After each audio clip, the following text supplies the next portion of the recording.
Alrighty, what's in the agenda for this week? We got the Falcon and the Winter Soldier, it's a big deal, and the Snyder Cut. Oh, mama.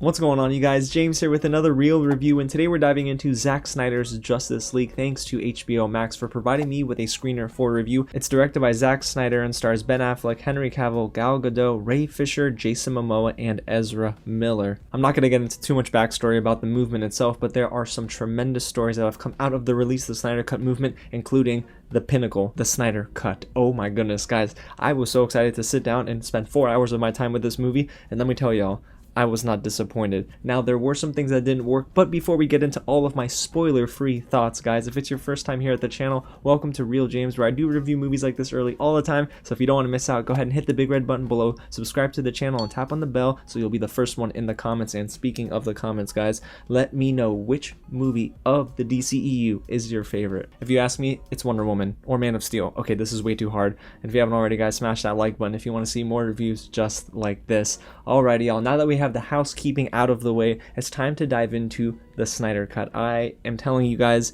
I cannot believe that this movie is real. It comes in at a whopping 4-hour plus runtime. It's 243 minutes technically. There's an epilogue, there's parts 1 through 6 of the movie, so you guys have to be strapped in for this film. But trust me, if you're a diehard DC fan, or if you're just a casual lover of the DCEU, this is going to be something that will floor you. Now, the story is nearly identical this time around. Batman is assembling his Justice League in order to fight back against Steppenwolf, who is trying to unite all 3 mother boxes and bring about the end of humanity. And trust me when I tell you guys, the story here matches the intensity of that summary, because man, there's an emotional weight that was missing in the theatrical release, but here in Snyder's version, I mean, it's much better. And let's start there, you guys. I need to get it out of the way. This is a completely different movie from the theatrical version, and that's a wonderful thing. I remember being so hyped for the 2017 theatrical version of Justice League and coming away very disappointed. But if we ended up getting the Snyder Cut then,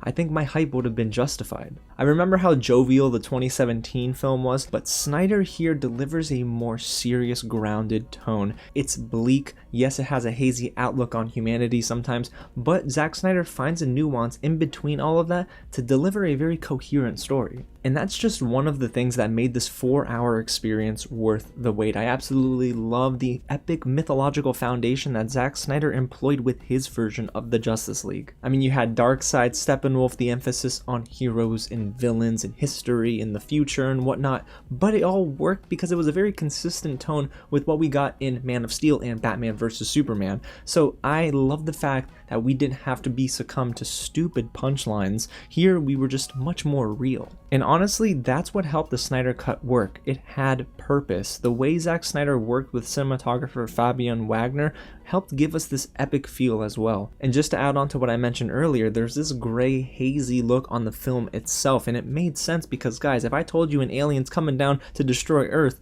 it's not just happy-go-lucky. This is doom and gloom time, and I love the fact that Snyder's voice was heard throughout all of that. And yes, guys, the movie is incredibly long, but there's enough here for diehard fans and casual fans to chew on. My favorite parts have to be part 1 and part 6 because there's something about this intro that got me so excited. I was legit cheering in my room, and I stood up at one point and said, I cannot believe this is real. It got me up out of my seat, but more importantly, it allowed me to understand that this was not only going to be a very different film, but it was going to be something worth the wait. And then we have that final act, which absolutely blew me away. The storm on Steppenwolf's stronghold was full of great CGI, awesome hero and villain moments, and it's going to be the cherry on top for members of the Snyder Cut movement. Speaking of hero moments, I don't know what it is, but Zack Snyder is great at giving us the best frame possible, whether it be Batman on a ledge or Superman rising up with his black suit. It looks so good, but it also just goes to show you that Zack Snyder understands what makes a good superhero movie.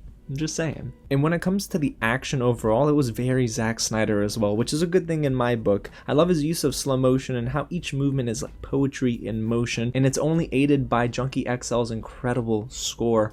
I was captivated, not only just by what we were watching on screen, but the instrumentals were just resonating in my head. I felt so connected to certain moments because of the music we were hearing.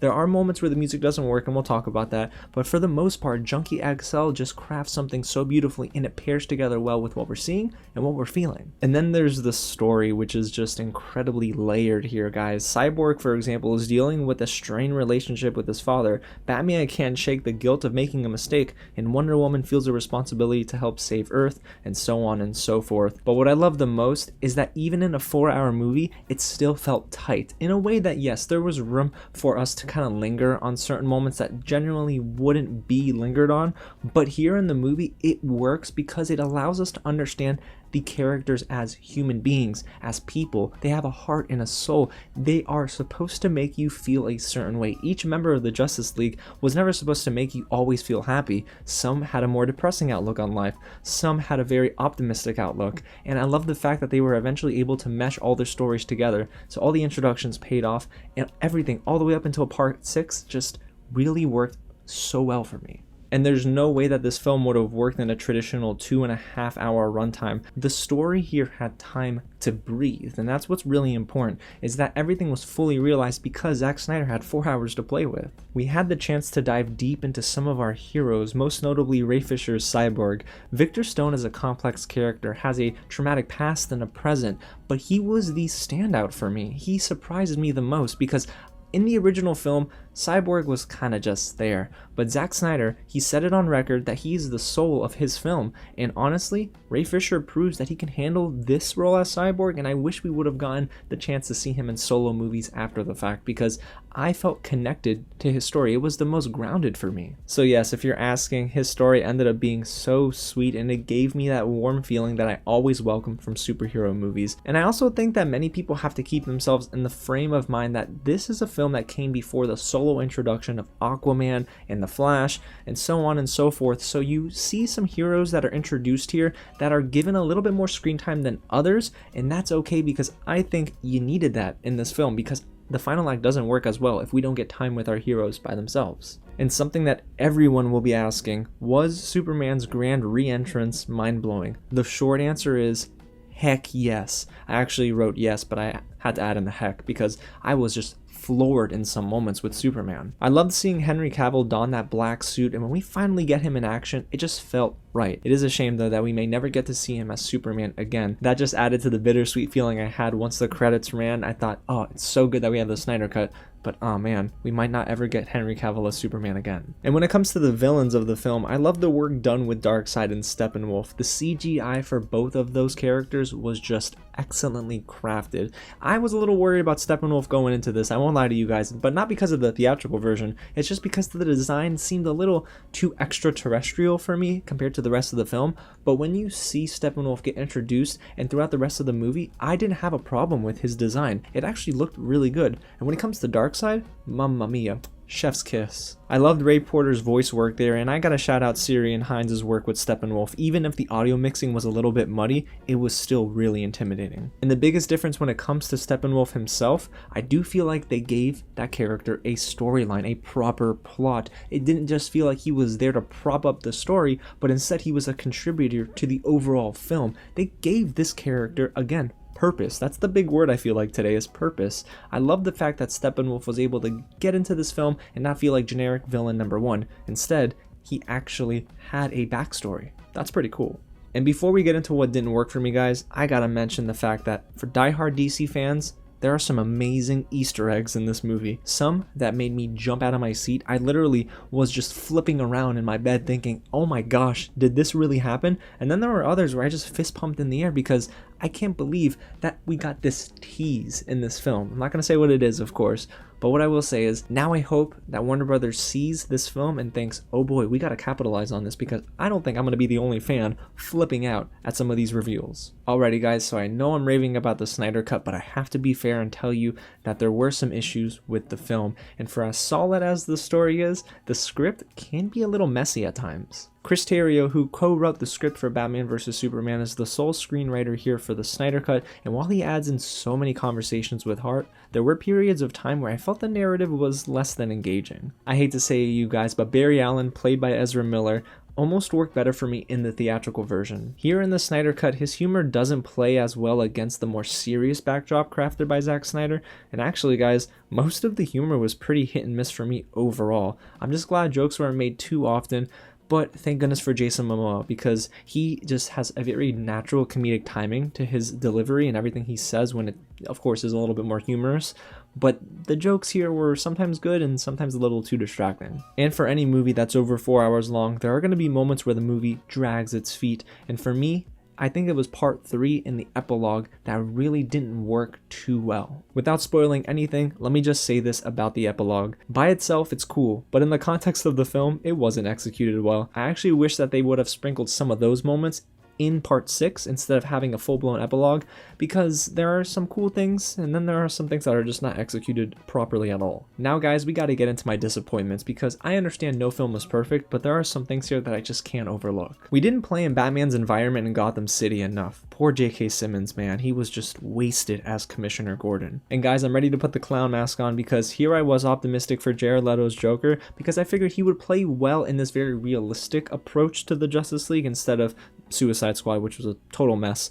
But I do think that maybe it's a good idea we're not getting Jared Leto's Joker anymore, because again, it didn't work for me in this movie. He didn't deliver the most genuine performance, and I actually thought most of his dialogue was a little too silly for my liking. And one moment I was really looking forward to was the nightmare sequence, and I hate to say it, but in the context of the story itself, it did not work. On its own, it's pretty cool. I mean, looking at that team, I want to see a miniseries just featuring this squad. But together with the movie and how everything was flowing, yeah, it just took me out of the experience a little bit too much. And while I love the time we spent with Superman, we barely get him in this 4-hour movie. And by barely, I mean like 20 or even 30 minutes at most. Probably not even 30 minutes, and that's a shame. The same goes for Darkseid, and then when it comes to Aquaman, his solo story was not full of the same life and vigor that we had with our other heroes. Jason Momoa is great as Arthur Curry. I love him. I don't like his solo movie, but I do love him in this film. However, they force feed him some very uninteresting lines of dialogue, but I think it's more so the reliance on Amber Heard that weighs down his story. And technically speaking, I had no problem with the CGI. The green screen they used was sometimes a little too noticeable, but it's really the music choices. As much as I love Junkie XL's score, I don't know why they chose to use songs sometimes with lyrics, because it did not vibe well with the rest of the film. During certain scenes with Flash and Aquaman, it just was weird to hear someone singing instead of just hearing a composition, because it felt like a glorified commercial. It was those decisions that made me scratch my head a little bit, but hey, those are minor problems in the grand scheme of things. But overall, you guys, Zack Snyder's Justice League is undoubtedly what we should have gotten back in 2017. This is head and shoulders above anything in the theatrical version, and getting the Snyder Cut now makes me very happy, but also pretty sad. I'm happy because it simply exists. This experience was well worth the wait, but also showed me that Snyder's vision for the DCEU is something that I wish we would have had the chance to see for many more years to come. And the Snyder Cut made me sad because, well, we might not ever get Ben Affleck as Batman again, Henry Cavill as our Superman, or even Ray Fisher as Cyborg, the biggest standout in this cut of the Justice League. It's a bittersweet thought, guys, but I'm just so happy that Zack Snyder's Justice League will be available for us to watch over and over again. It's not only thrilling and epic in scale, but guys, it dives deep into the lore and the mythology of the DC universe. Even with the disappointments and issues I had with the story and the execution, this was 4 hours of fun, joy, and smiles. If a movie has me cheering, guys, it's probably a good sign that what they're showing us is working. And it makes me happy to say that Zack Snyder's vision for the Justice League is finally realized, and if there was any doubt that he could have handled anything after Batman vs Superman, those arguments are officially laid to rest. So there you have it, you guys. That's my real review of Zack Snyder's Justice League. Again, that was the spoiler-free review. I'm going to plan a spoiler-filled review or discussion for this weekend, so you're not going to want to miss out, guys. Go ahead and hit the big red button below, subscribe to the channel, and tap on that bell so you'll be the first one in the comments. And guys, speaking of comments, let me know what you think of the film when you see it, because I want to know, did it live up to your expectations? Did it exceed your expectations? Or did you find some disappointment in the movie? And if you haven't already, smash that like button if you're a fan of Affleck, because I am. Alrighty, you guys, again, thank you so much for watching, and I'll catch you at the next screening. And I'm probably going to go rewatch this movie again. Yep.